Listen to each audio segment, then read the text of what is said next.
Монгол улс жил бүрийн 4-р сарыг хөдөлмөрийн аюулгүй байдал эрүүл ахуйн сарын аян болгож нийт хөдөлмөрийн харилцаанд оролцож байгаа талуудын анхаарлыг энэ хөдөлмөрийн аюулгүй байдал эрүүл ахуйн асуудал руу хандуулдаг.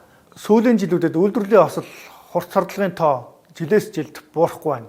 24 онд 87 хүн Эрдэнэт амнасаа ажлын байран дээрээ алдаад байна.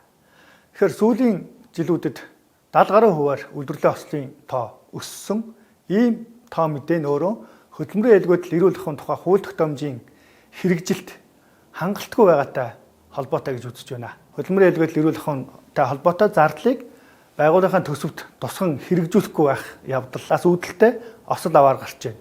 Мөн түүнчлэн байгууллага дээрх, салбар дээрх төрийн байгууллагуудын хөдөлмөрийн аюулгүй байдал эрүүл ахуйн тухай хуулийн хэрэгжилтийг хяналт тавих энэ үйл ажиллагаа бас суларсан гэж үзэж байна. Үйлдвэрлэлийн осон мөрөдөө шалтгааллах өвчний даатгалын сангаас санхүүжиж байгаа урьдчилан сэргийлэлтэй холбоотой арга хэмжээ дутмаг байгаагаас хөдөлмөрийн аюулгүй байдал эрүүл ахуйн ослын тоо жилээс жилд өсөн нэмэгдэж байна гэж үзэж байна. Тиймээс хөдөлмөрийн аюулгүй байдал эрүүл ахуйн тухай хуулийг хэрэгжүүлэхэд байгууллага, ажилтнууд, ажил олгогчийн зүгээс энэ хуулийн хэрэгжилттэй холбоотой үүрэг, энэ хуулиар олгогдсон эрхийн асуудлаас хэрэгжүүлэх шаардлагатай байна.